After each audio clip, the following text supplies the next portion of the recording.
सत साहेब पवन दास भगत जी, आपसे थोड़ा सा एक सपने के बारे में पूछना था। आज मुझको एक सपने में गुरुजी दिखाई दिए हैं, बिल्कुल साक्षात मेरे सामने। तो मैंने उनके चरण छू के अपना माथा टेका है उनके चरणों में, और उसके बाद में मैंने प्रणाम करा है, जयकारा लगाया है, बंदी छोड़ सतगुरु रामपाल जी महाराज की जय हो। उसके बाद में पवन दास जी, आप भी भगत जी वहीं पे अपनी छोटी सी संगत में बैठे हो, सफ़ेद कुर्ता पजामा पहना हुआ है आपने, और गुरुजी ने भी सफ़ेद पजामा कुर्ता पहना हुआ है। और उसके बाद में गुरुजी ने से मैंने कहा कि गुरुजी ये भी आपका बहुत सच्चा भगत है पवन दास जी। तो गुरुजी जवाब देते हैं कि हाँ, ये मेरा बहुत अच्छा भगत है और आगे के लिए बहुत अच्छा भगत रहेगा मेरा ये, और ये सब भगत भाइयों को साथ लेके चल रहा है और सभी पवन दास भाई के साथ में चल रहे हैं सभी। तो गुरुजी यही बात कह रहे हैं कि इसको पहले कुछ नहीं पता था, अब इसको हर चीज़ के बारे में पता लग गया है। तो उसमें मैं भी कह रहा हूँ कि हाँ भगत जी, इन्होंने सभी भगत भाइयों की आंखें खोली हैं। जो भी गलतियां करते थे उनके बारे में बताया है भगत जी ने इन्होंने। उसके बाद में जो है मैंने एक जयकारा लगाया है, बंदी छोड़ कबीर साहिब की जय। तो उसमें सभी भाई भगत भाई बोल रहे हैं जय। और उसके बाद में मैंने गुरुजी से कही कि गुरुजी मैं अपने भाई के लिए एक जयकारा लगा सकता हूँ। तो गुरुजी ने बोले हाँ हाँ, भाई भाइयों के लिए भी जयकारा लगा सकते हो। तो मैंने कहा है पवन दास भगत जी की जय हो। तो सभी ने जय करी है। गुरुजी प्रसन्न दिख रहे थे आपको देख के। उसके बाद में मैं आपसे गले भी मिला हूँ, आप बैठे हुए थे, बैठे बैठे मैं गले मिला हूँ आपके।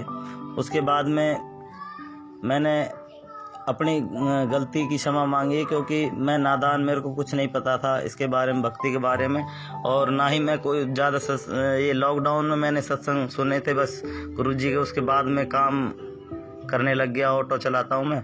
उसके बाद में सत्संग तो सुन ही नहीं पाया बिल्कुल भी। तो वही मेरे बस सुबह आरती चला ली, दोपहर में और शाम को, और सतनाम भी मिल चुका था। आप ये सतनाम लेने के बाद में मेरी आपने आंखें खोली हैं कि ऐसे ऐसे नहीं करना है, तो वो सब चीज़ समझ में आ गया।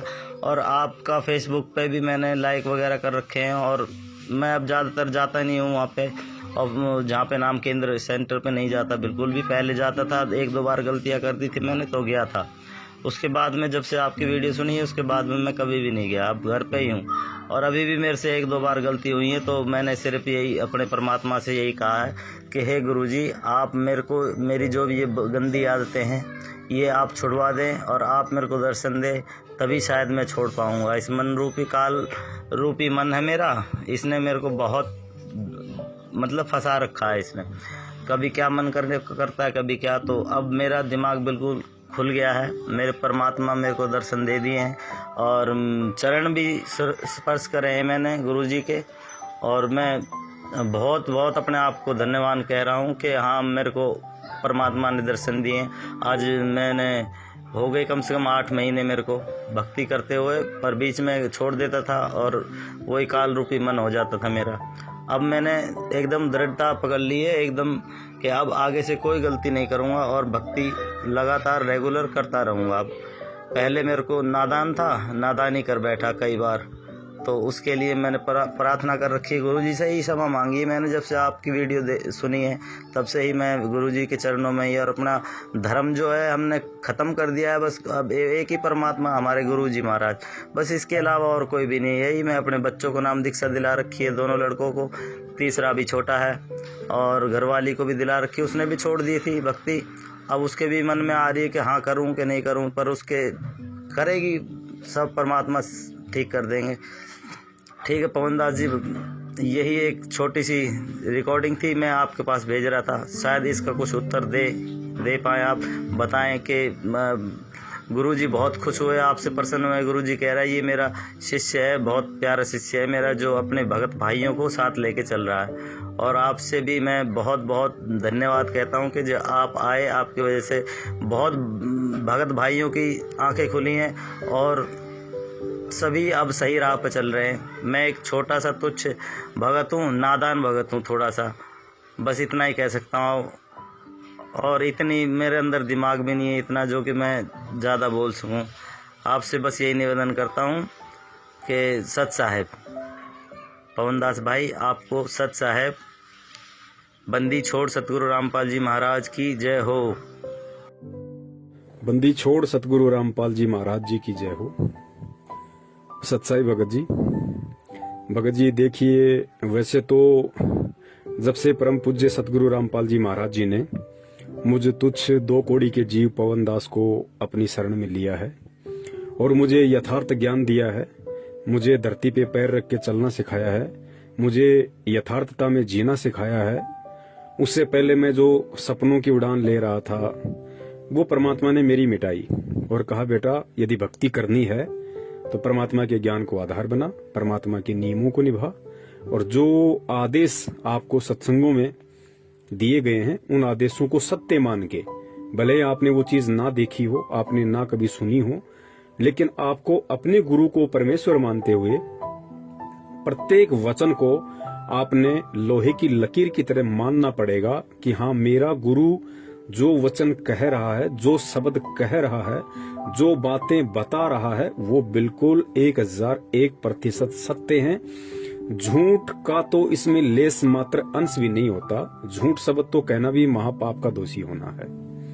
तो उसके बाद से भगत जी दास वैसे सोपन वगैरह पे कम ही यकीन करता है, लेकिन आपने बताया कि सतगुरु रामपाल जी महाराज जी स्वयं आपके सोपन में आए, आपने उनको दंडवत प्रणाम किया।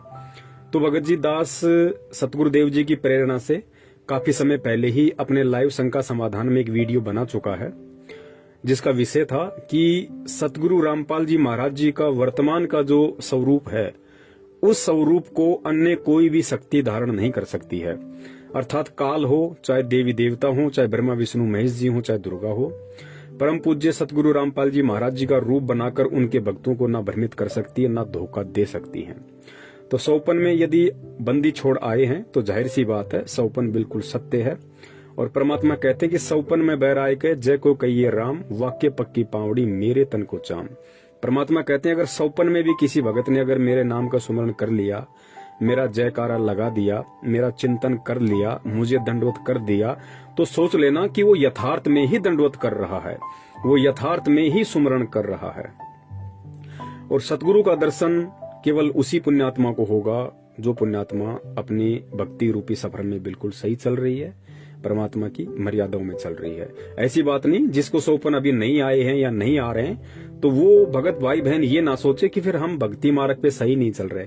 ऐसी बात नहीं पुण्यात्मा। जैसे जैसे हमारी भक्ति बढ़ती चली जाएगी, जैसे जैसे हम परमात्मा के प्रति ज्यादा से ज्यादा चिंतन और मनन करेंगे, उनके सत्संगों को सुनेंगे, तो हमारा ज्यादा से ज्यादा समय परमात्मा के सोच विचार में व्यतीत होगा। और जिस चीज के विषय में, जिस वस्तु के विषय में हम ज्यादा से ज्यादा चिंतन करेंगे, मनन करेंगे, मंथन करेंगे, तो जाहिर सी बात है हमें सोपन भी फिर उन्हीं के आएंगे। तो सोपन में भगत जी बंदी छोड़ स्वयं थे, तो इसमें कोई बड़ी बात नहीं है। परमात्मा ही थे, परमात्मा के अलावा और कोई नहीं था। और आप जी ने जिक्र किया कि दास भी वहीं पे बैठा हुआ था, और जैसा भी आपने बताया कि परमात्मा भी सफेद कपड़ों में थे, आपने भी सफेद कपड़े पहन रखे थे। आपने कहा कि परमात्मा, ये पवन दास आपका बहुत अच्छा भगत है परमात्मा। तो परमात्मा ने कहा हाँ भाई बिल्कुल सही बात है, मेरा बहुत अच्छा भगत है, भक्तों को साथ लेके चल रहा है, आगे भी अच्छा ही रहेगा। तो ये जो बातें हैं भगत जी, देखिए दास पहले थोड़ा सा ये क्लियर कर देना चाहता है। पहले तो जो भी व्यक्ति इस वीडियो को सुन रहा है, जो भी हमारे भाई बहन इस वीडियो को सुने, वो इस भाई की इस बात को सुनकर ये आकलन ना कर बैठे कि पवन दास ने इस भाई से ये ऑडियो बनाने के लिए कहा होगा या पवन दास ने ऑडियो बनवाई होगी। पुण्यात्माओं, ये परमपिता परमेश्वर सतगुरु रामपाल जी महाराज जी की सत भक्ति है। और इस भक्ति मार्ग में जिस भी व्यक्ति ने 1% भी अपने अंदर मान बढ़ाई पैदा कर ली, अहंकार पैदा कर लिया, अपने आप को ऊंचा चढ़ाने के लिए, ऊंचा दिखाने के लिए यदि उसके मन में इस तरह के भाव आ गए, पुण्यात्मा, उसी दिन से उस भगत का पतन शुरू हो जाएगा। तो दास के ऊपर इस तरह की बातों का ना कभी कोई असर पड़ा है, ना कभी कोई असर पड़ने वाला है, क्योंकि दास ने पहले ही कह दिया कि मुझे मेरे परमात्मा ने जमीन से जुड़ के रहना सिखाया है। और ये सत्संग सुना सुना के परमात्मा ने दास के हृदय में जमा जमा के परमात्मा ने सबसे पहले मुझे मेरी औकात याद दिलाई है कि तेरी औकात राह के पत्थर के बराबर भी नहीं है, तेरी औकात कंकर के बराबर भी नहीं है। कंकर की औकात क्यों नहीं होती? क्योंकि कोई भी व्यक्ति उसको ठोकर मारता हुआ चलता है। तो दास को परमेश्वर ने मेरी औकात जड़ से दिखाई हुई है, जिस कारण से इन सभी बातों का या इस तरह की बातों का मुझ दास के ऊपर संजय की तरह या अन्य किसी भगत भाई बहन की तरह कोई असर नहीं होने वाला है। और ना मैं इन बातों से ज्यादा मैं प्रसन्न होता हूं, और ना ही ऐसी बातें सुन के कि भाई मुझे भक्ति पे बहुत ज्यादा मुझे दृढ़ता आती है। नहीं पुण्यात्मा, भक्ति पे दृढ़ता आएगी परमात्मा के सत्संग सुनकर, ज्ञान को आधार बनाने से। सौपन में कही गई बातों से या किसी की मीठी मीठी बातों से भक्ति पे दृढ़ता यदि किसी में आती है, वो भी अच्छी बात है, लेकिन वो दृढ़ता उसके लिए खतरनाक साबित हो जाएगी। और जो सत्संग सुन के ज्ञान आधार से अपने आप को मरा हुआ समझ के जो इस भक्ति मार्ग पे दृढ़ता लाएगा, वही इस भक्ति मार्ग पे अंततः परमात्मा की उंगली पकड़ के चल पाएगा, अन्यथा संभव नहीं है। पुण्यात्मा, दास में इसका जरा सा भी श्रेय नहीं है। देखिए, आज अगर परमेश्वर ने दास को थोड़ी बहुत कोई सेवा दे रखी है, संगत को जगाने की या शंका समाधान की, भगत भाइयों को काल के प्रभाव से सचेत करने की कि वे किस किस प्रकार से काल हमारे को ठगता है, हमारी भक्ति को ठगता है, किन किन सूक्ष्म विधियों से काल परमात्मा से भगत को तोड़ने की पूरी कोशिश करता है और वर्तमान में कर भी रहा है। खुलासा भी परमात्मा ने बहुत सारा करवाया। तो ये सारी बातें यदि दास के समझ में आ रही हैं, तो पुण्यात्मा, इसमें दास का 0% भी श्रेय नहीं है। और वैसे भी भगत ने बताया वो बात बिल्कुल सत्य है, 1% भी झूठ नहीं है। भगत ने जब परमेश्वर से कहा कि मालिक, आपका जो बच्चा है पवनदास हमारी सारी संगत को जगा रहा है, तो परमात्मा ने कहा कि बेटा, पहले इसको कुछ भी नहीं पता था, लेकिन अब इसको सब कुछ मालूम पड़ गया। पुण्यात्मा, ये बात तो बिल्कुल 101% सत्य है। आज से लगभग 3-4 साल से दास सच्चाई का खुलासा संगत में कर रहा है, लेकिन ये जो शंका समाधान वाली जो शंका समाधान वाली जो सेवा परमेश्वर ने दास को पिछले 2-3 महीनों से सौंपी है प्रेरणा करके, पुण्यात्मा, इसके विषय में दास को ज्यादा नॉलेज नहीं थी बिल्कुल भी। और ना दास के मन में कभी ये विचार आया था कि इस तरह से मैं अपने भगत भाइयों की शंकाओं का निवारण करूं। कभी भी दास के अंदर ये विचार नहीं आया था, और ना ही दास में वो बुद्धि थी आज से 3-4 महीने पहले। ये हकीकत है। ठीक है, बरवाला कांड में मैं स्वयं वहां पे था, और बरवाला कांड के विषय में बहुत सारे सबूत मीडिया के माध्यम से, न्यूज़पेपरों के माध्यम से, भगत भाइयों के माध्यम से, और मैंने अपनी आंखों से जो वहां देखा बरवाला कांड के समय, उस आधार से दास बरवाला कांड का खुलासा कर रहा था कि भाई ऐसी ऐसी घटना है। और गुरुजी ने इन बातों के विषय में कभी नहीं कहा। मैनेजमेंट हमारे को जबरदस्ती इस तरीके से बहका रहा है, फुसला रहा है, और हमारे को काल की हद में लेके जा रहा है, और गुरुजी का इसमें किसी प्रकार का कोई दोष नहीं है, ना किसी प्रकार का कोई रोल है। तो उन चीजों के तो सारे सबूत परमात्मा ने दिए हुए थे, इसलिए दास बरवाला कांड को लेके भगत भाइयों को सचेत कर रहा था। लेकिन शंका समाधान की सेवा परमेश्वर दास को देंगे, ये आज से 3 महीने पहले दास को सौपन में भी ऐसा नहीं था। जो मधु बहन है और जयपुर से अपने कजोड़ भगत जी हैं, उनका दास के पास में कॉल आया, और उन्होंने दास को ये सलाह दी। दास से पहले परमात्मा ने उन आत्माओं में ये प्रेरणा की। उन आत्माओं ने फिर दास को फोन किया। हम 3-4 कॉन्फ्रेंस पे थे। उन्होंने कहा कि भगत जी, हमारे को ऐसी प्रेरणा हो रही है कि परमात्मा अगर दया करें तो हम लोग फेसबुक पे लाइव आना शुरू करें, क्योंकि फेसबुक एक इंटरनेशनल प्लेटफॉर्म है, लाखों लोग जुड़े हुए हैं, और फेसबुक पे मैनेजमेंट ना भक्तों को डरा सकता है, ना धमका सकता है, और ना ही किसी को मालूम पड़ेगा कि कौन भगत फेसबुक पे पवनदास को देख रहा है, कौन नहीं देख रहा है।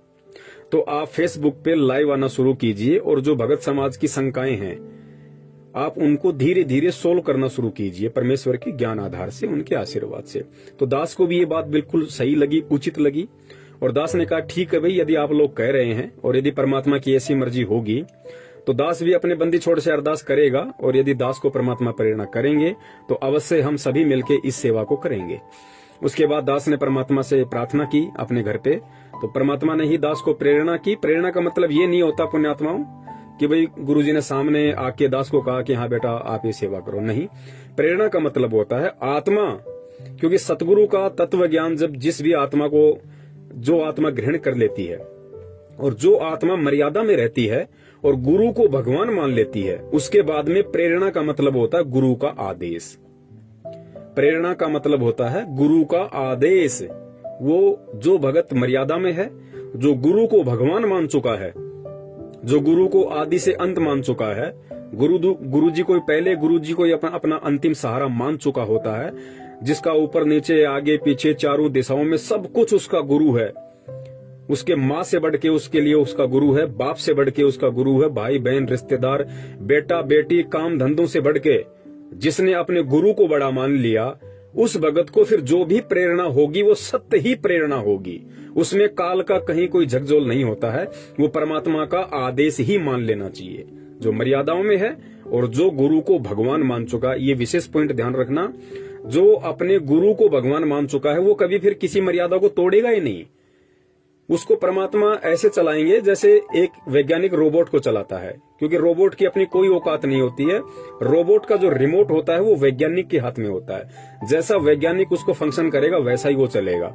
तो इसी प्रकार जब भगत रोबोट बन जाएगा, अपना रिमोट अपने सतगुरु के हाथ में सौंप देगा, उसको किसी कबीर जी से मतलब नहीं है, फिर उसको सतलोक से मतलब नहीं है, उसको भगवान से मतलब नहीं है, सतलोक है या नहीं है उसको कोई मतलब नहीं है। सतगुरु उसको सारनाम देगा या नहीं देगा, उसको इसी जन्म में सतलोक भेजेगा या नहीं भेजेगा, उस भगत के लिए ये बातें कोई महत्व नहीं रखती है।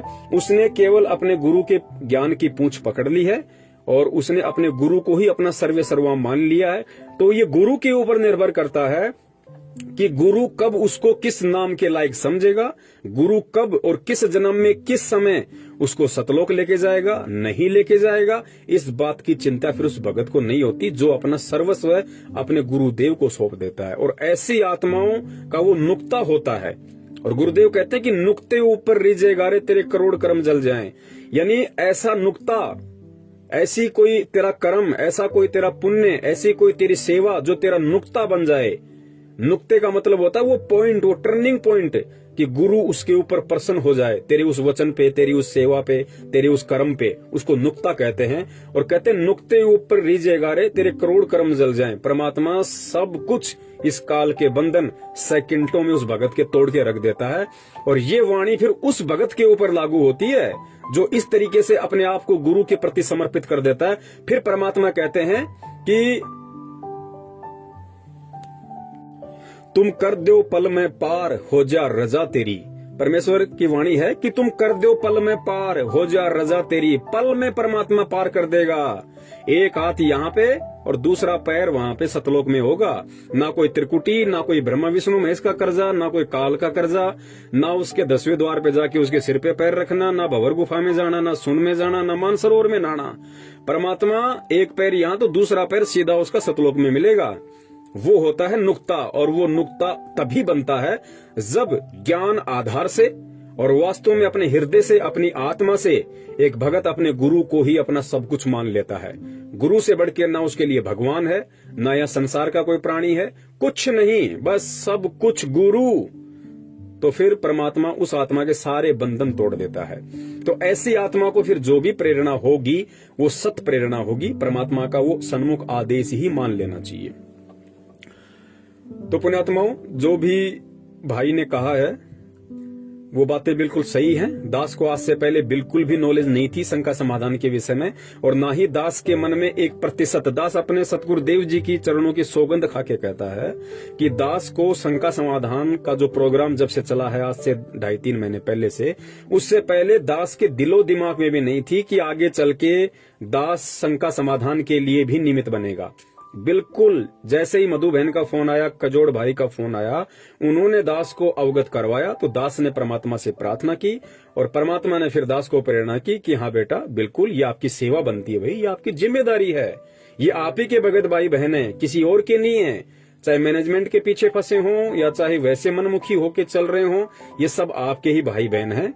और जो समझदार भाई होता है, जो बड़ा होता है, उसकी जिम्मेदारी बनती है, उसका उत्तरदायित्व बनता है कि वो अपने छोटे भाई बहनों को सही राह दिखाए, यदि उसको पता है तो। इस आधार से दास फिर इस शंका समाधान वाले प्रोग्राम में आना शुरू हुआ। और पुण्यात्माओं, मान बढ़ाई और अहंकार का इस भक्ति मार्ग में लेस मात्र भी स्थान नहीं है। यदि किसी ने जरा भी अपने अंदर अहंकार भाव प्रकट कर दिया, उसी दिन से वो परमात्मा से दूर है। और दास बार बार कहता है कि जैसे बहुत सारे भगत भाई कहते हैं कि पवन भगत जी, आप पे तो परमात्मा की विशेष दया है, आप परमात्मा की विशेष पुण्य आत्मा हो। ठीक है, उस भगत भाई के ऐसे विचार हो सकते हैं, ऐसे विचार आने में कोई दोष नहीं है। क्योंकि पुण्यात्मा, सबसे पहले तो हमने एक पॉइंट को क्लियर कर लेना चाहिए।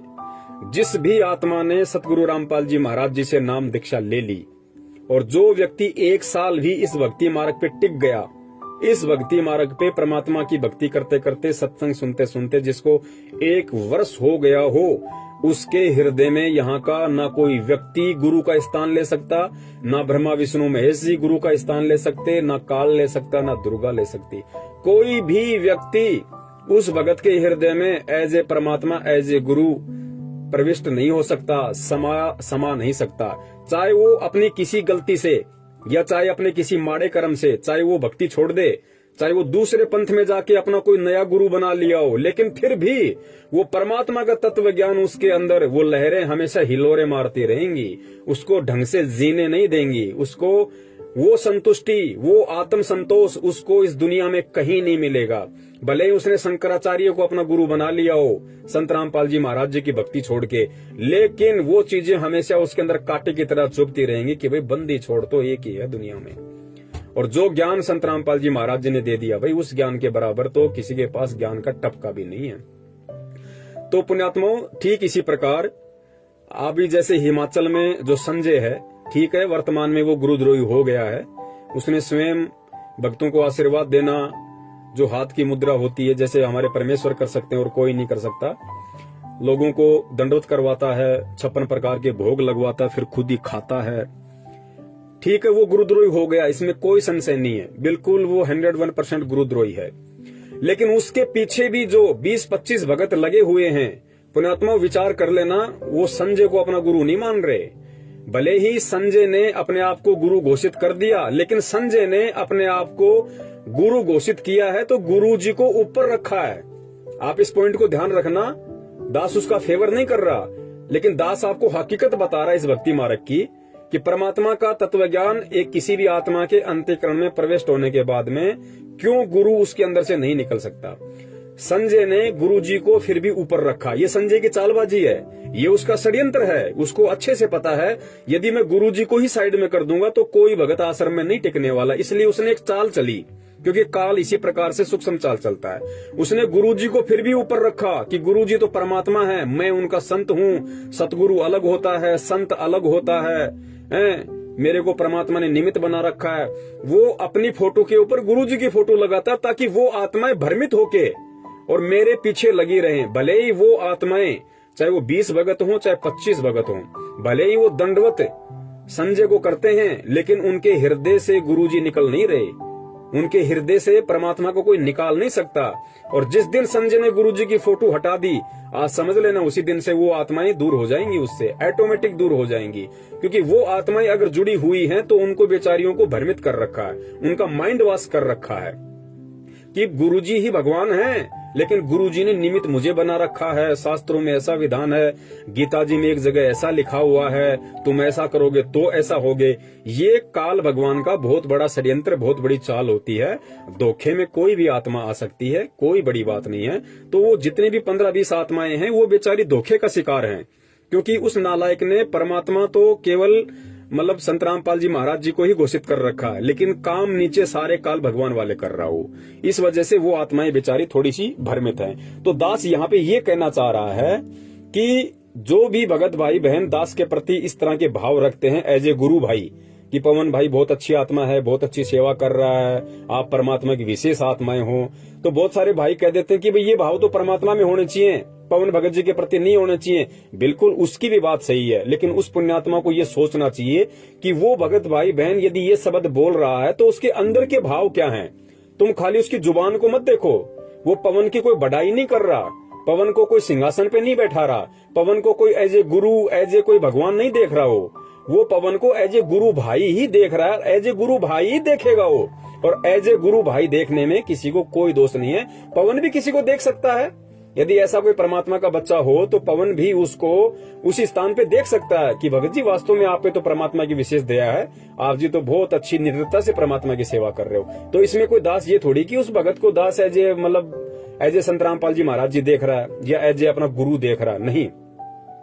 तो भाई ने जो कहा वहां पे वो बातें बिल्कुल सही हैं, बिल्कुल सत्य हैं।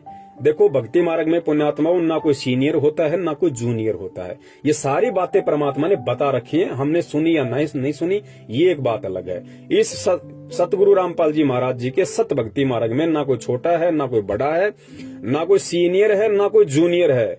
यहाँ पे वो भगत भी उसी कैटेगरी में है जिस भगत ने 1994 में नाम दीक्षा ली होगी, और वो भगत भी उसी कैटेगरी में है जिस भगत ने सन 2014 में नाम दीक्षा ली होगी। क्योंकि परमेश्वर समदृष्टि होते हैं, परमेश्वर कभी किसी में ऊंच नीच का भाव नहीं देखते। तो जब परमेश्वर समदृष्टि है, परमेश्वर ऊंच नीच का भाव नहीं देखता, तो परमेश्वर का बच्चा कैसे एक दूसरे भगत के प्रति ऊंच नीच के भाव ला सकता है। लेकिन हाँ, जो जैसी भक्ति कर रहा है, जो जैसी सेवा कर रहा है, तो भैया सेवा के अकॉर्डिंग यदि कोई ऐसा कह देता है तो उसमें उसको किसी प्रकार का कोई दोष नहीं होता है। और आगे फिर भगत जी ने बताया कि भाई मैंने फिर सतगुरु रामपाल जी महाराज जी का जयकारा लगाया और फिर मैंने परमात्मा से अरदास करी कि हे परमात्मा, क्या मैं अपने गुरु भाई का भी जयकारा लगा सकता हूँ? तो परमेश्वर ने कहा कि हाँ बेटा लगा सकते हो, कोई दिक्कत नहीं। फिर उस भगत भाई ने कहा कि मैंने जयकारा लगाया। तो यहाँ पे बहुत सारे भगत भाइयों के मन में शंकाएं उत्पन्न हो जाएंगी कि ऐसा कैसे हो सकता है, जयकारा भगत का कैसे लगा सकते हैं। पुण्यात्माओं, इन सब बातों को हमने ज्ञान आधार से समझना पड़ेगा। और ये बातें आप ध्यान रखना, सारी बातें आपको सत्संगों में नहीं मिलेंगी। कुछ बातें होती हैं वो परमात्मा प्रेरणा करते हैं, और वो प्रेरणा परमात्मा तभी करेंगे, जैसा दास ने पहले बताया, कि जब आप अपने एडी से चोटी तक अपने आप को अपने गुरुजी के प्रति समर्पित कर दोगे, तो परमात्मा आपको सत्संगों से बाहर की बातें भी आपके दिलो दिमाग में डाल देगा। क्योंकि वो होता है ज्ञान योग खोलना। परमात्मा फिर उस आत्मा का धीरे धीरे ज्ञान योग खोलने लग जाता है। वो भगत चाहे 2 घंटे बोलता रहे, वो बोलता रहेगा, उसने कोई कहीं पढ़ा नहीं, उसने कहीं कुछ देखा नहीं, वो कॉपी पेन लिख के नहीं बैठा हुआ। परमात्मा आगे से आगे पॉइंट उसकी नजरों के सामने लाते रहते हैं, उसके दिमाग में वो बातें आती रहती हैं, और बात आगे से आगे परमात्मा के ज्ञान आधार से बढ़ती रहती है। उसको कहते हैं ज्ञान योग। तो पुण्यात्माओं, दास के पास में कहां इतना ज्ञान था। दास तो वैसे भी 2014 में जुड़ा था, मुश्किल से 1 या 1.5 साल ही परमात्मा की संगति कर पाया। संगति का मतलब है सत्संगों की संगति। दास वैसे पर्सनली नहीं मिला गुरुजी से कभी भी। ठीक है, जब दर्शन होते थे संगत के साथ में तो अपना दर्शन लिया, मालिक के आगे हाथ जोड़े, आशीर्वाद लिया, अपने वापस आ जाते थे। दास कभी भी अंदर नहीं गया एक बार भी गुरुजी के पास में, और ना ही दास ने कभी 2 मिनट गुरुजी से बात की होगी कि गुरुजी क्या है क्या नहीं है। कभी मौका ही नहीं मिला, हमें कोई जाने ही नहीं देता था अंदर। 50 तो वहां पे बंदूकधारी खड़े होते थे, और हम जैसे 2 कौड़ी के जीवों का कहां नंबर आवे। वहां तो बड़े बड़े सूरमा लोग खड़े रहते थे, रिश्तेदार, तो हमारा कहां नंबर आना था। तो दास ने तो मुश्किल से 1.5 वर्ष ही परमात्मा की सही से संगति की है, और बाकी तो सत्संगों की संगति परमात्मा ने करवाई। उसके बाद फिर बरवाला कांड हो गया। अब दास से पहले तो वो लोग जुड़े हुए 1994 से लोग जुड़े हुए हैं, अब उनपे वो दया नहीं हो पाई जो दया दास ने इस 2 कौड़ी के पवनदास पे कर दी। तो इसमें पवनदास का क्या श्रेय भाई, मैं तो वर्तमान में ऐसी कोई भक्ति भी नहीं है मेरी। तो ये पुण्यात्मा होता क्या है कि पिछले जन्म जन्मांतरों के सुकर्म होते हैं, ये पुण्य कर्म होते हैं।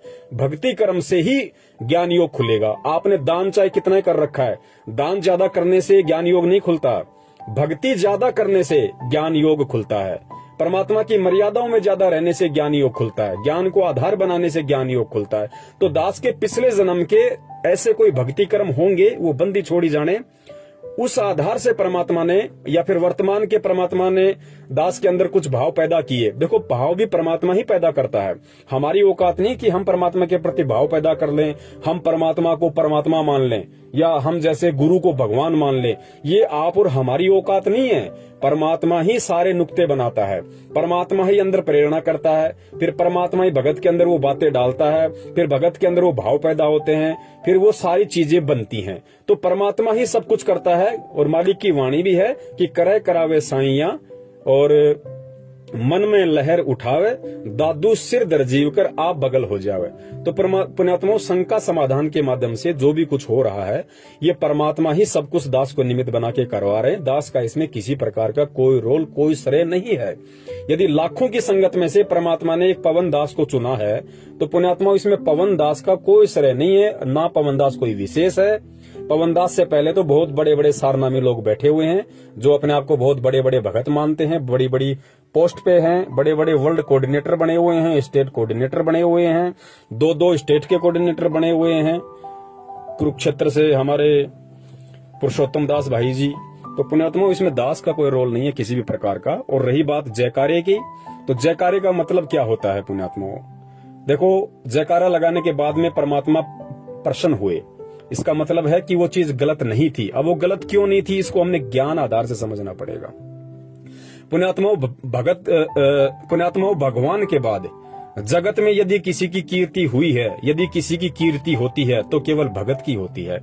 तीसरे व्यक्ति की यहाँ कभी कीर्ति नहीं हुई, क्योंकि संसार का मूल आधार है भक्ति, और भक्ति का मुख्य है भगवान, और भगवान के पीछे चलता है भगत।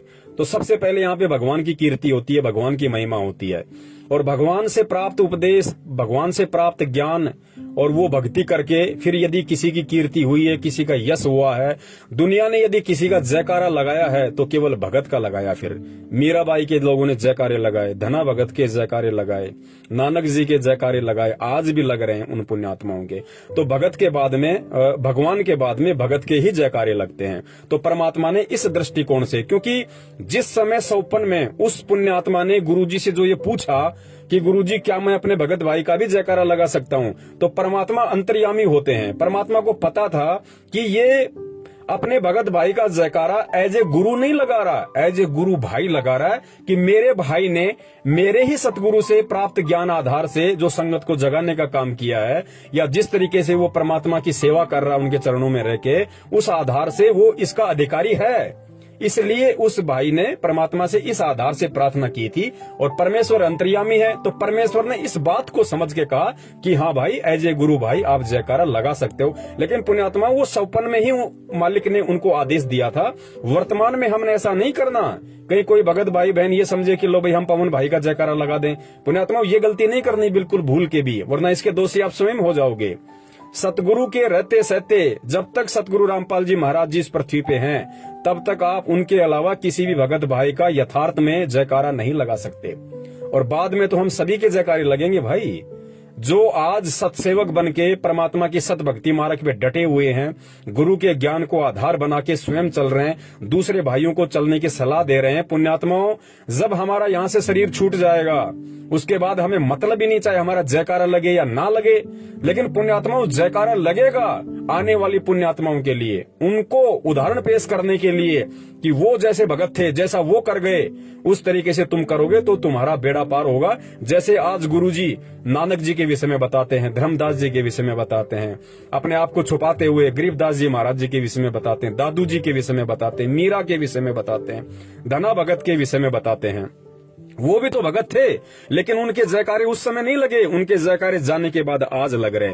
लेकिन पुण्यात्माओं, आज हमें परमात्मा ने इतना ज्ञान दे दिया कि आज हमारे अंदर किसी भी प्रकार का वो मान बढ़ाई और अहंकार नहीं आ सकता। उन पुण्यात्माओं के जाने के बाद जयकारे इसलिए लगे क्योंकि उस समय ज्ञान आधार नहीं था इतना। परमात्मा ने तो ज्ञान दे दिया था, लेकिन वो पुण्यात्माएं अपने संस्कारवश ज्ञान को आधार नहीं बना सकती थी। इसलिए परमात्मा ने उस समय उनके शरीर में रहते सहते उनके जयकारे नहीं लगवाए। अगर उस समय उनके जयकारे लग जाते तो उस समय ज्ञान पुण्यात्माओं वो संपूर्ण परमात्मा ने मूल ज्ञान नहीं दिया था जो आज 1994 से दे रहे हैं। तो उनके अंदर कहीं न कहीं वो मान बढ़ाई आ सकती थी, कहीं न कहीं अहंकार भाव जागृत हो सकता था।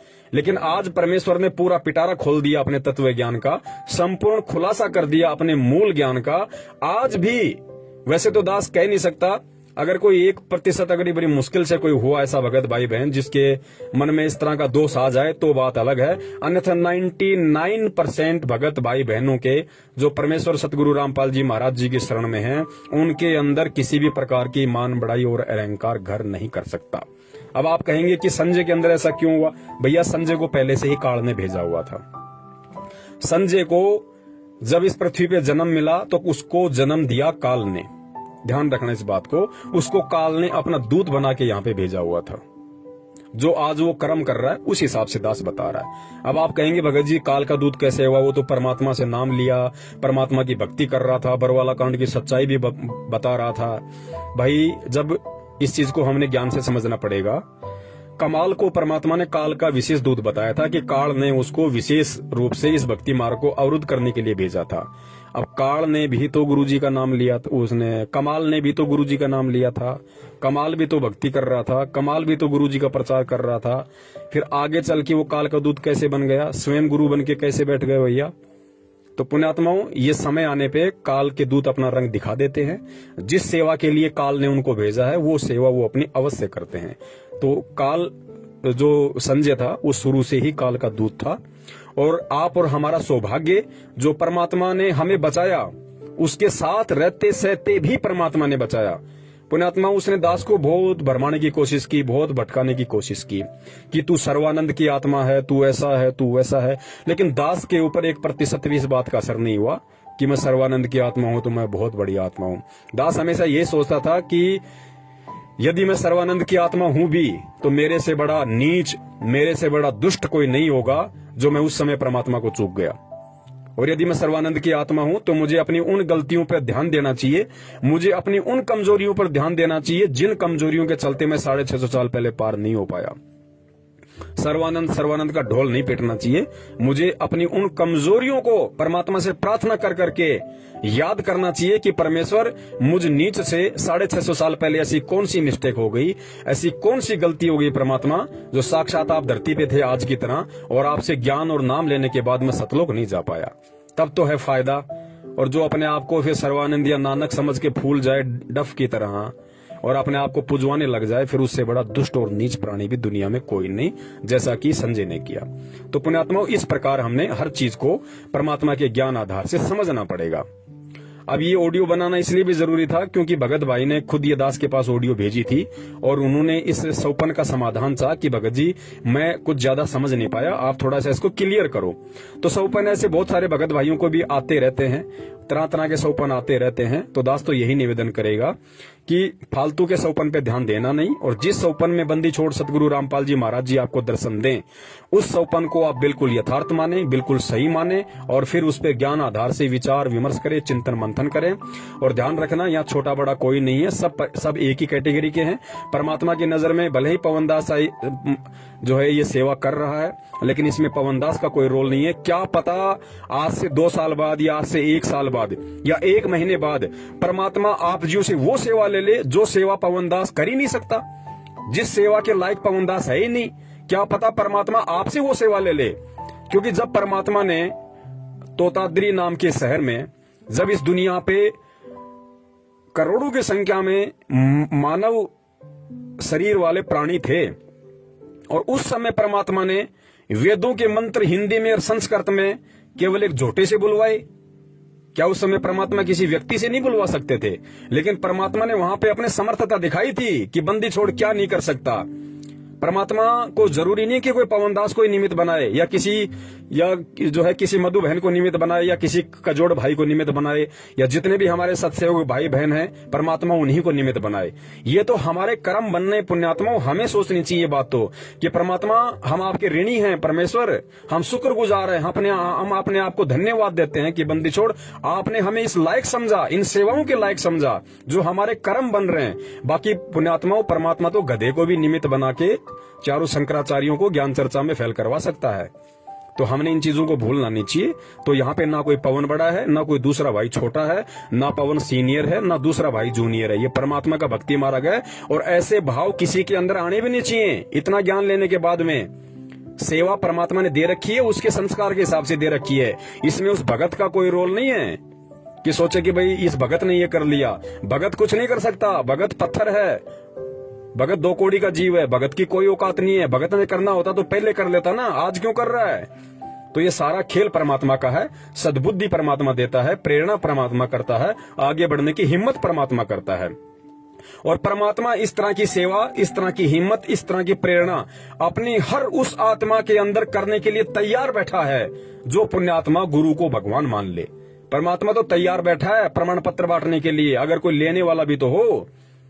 भाई अपनी अंतरात्मा से, अपने हृदय से, तन मन से कोई अपने गुरु को परमात्मा माने तो सही। और जिसने मान लिया फिर परमात्मा दूर कहाँ है। परमेश्वर वो सेवा दे देंगे जिन सेवाओं को पवनदास लाख जन्म में भी नहीं कर सकता। तो पुण्यात्माओं, हम सब एक दृष्टि हैं, हम सब परमात्मा की नजर में समदृष्टि हैं। हम कोई छोटा कोई बड़ा नहीं, ये अपने संस्कार अलग अलग हैं। अब जैसे आज नरेंद्र मोदी है, देश का प्रधानमंत्री बन के बैठा हुआ, अनिल अंबानी है, देश का 1 नंबर का पैसे वाला व्यक्ति है, और एक मेरे जैसा 2 कौड़ी का जीव रोड पे दही बड़े लगाता है। तो परमात्मा की नजरों में अनिल अंबानी भी उसकी उतनी प्यारी आत्मा है, भले उसने नाम ना ले रखा हो, भले वो शराब पीता है, मांस खाता है, सब कुछ करता है। नरेंद्र मोदी भी कितने कर्म कुकर्म करता है, लाखों उसने शराब के ठेकों को लाइसेंस दे रखा है, लाखों उसने जानवर काटने के कत्ल खानों को लाइसेंस दिया हुआ है, लोगों के उल्टे सीधे काम करवाते हैं। राजनेता और क्या करवाएंगे? तो वो नरेंद्र मोदी भी परमात्मा को उतना ही प्यारा है। लेकिन कर्म समय आने पे जीव को छोटा बड़ा बना देते हैं, कर्म समय आने पे जीव को नरक और सुरक का भागी बना देते हैं। तो परमात्मा की नजरों में कोई भी प्राणी, चाहे चींटी हो, चाहे सूक्ष्म जीव हो, चाहे हाथी हो, कोई भी हो, परमात्मा की नजरों में सब समदृष्टि हैं। और हमने मन में कभी भूलकर भी ये भाव नहीं लाना चाहिए कि वो आत्मा परमात्मा की विशेष आत्मा होगी। हम सभी परमात्मा की विशेष आत्माएं हैं और हम सभी को परमात्मा की विशेष आत्मा बनने का प्रयत्न करना चाहिए, यदि आज से पहले हम आपको नहीं समझ रहे हैं तो। और उसका सबसे बड़ा तरीका है, सबसे पहले परमात्मा के सत्संगों को आधार बनाओ, ज्ञान को आधार बनाओ, और फिर अपने हृदय से, अपने दिलो दिमाग से, अपनी अंतरात्मा से अपने गुरुदेव को ही अपना एडी से चोटी तक सब कुछ समझो। गुरु से बढ़कर फिर कुछ नहीं। फिर परमेश्वर वो दया कर देंगे जिसकी पुण्यात्मा हम सोच भी नहीं सकते। बंदी छोड़ सतगुरु रामपाल जी महाराज की जय हो। सत साहिब।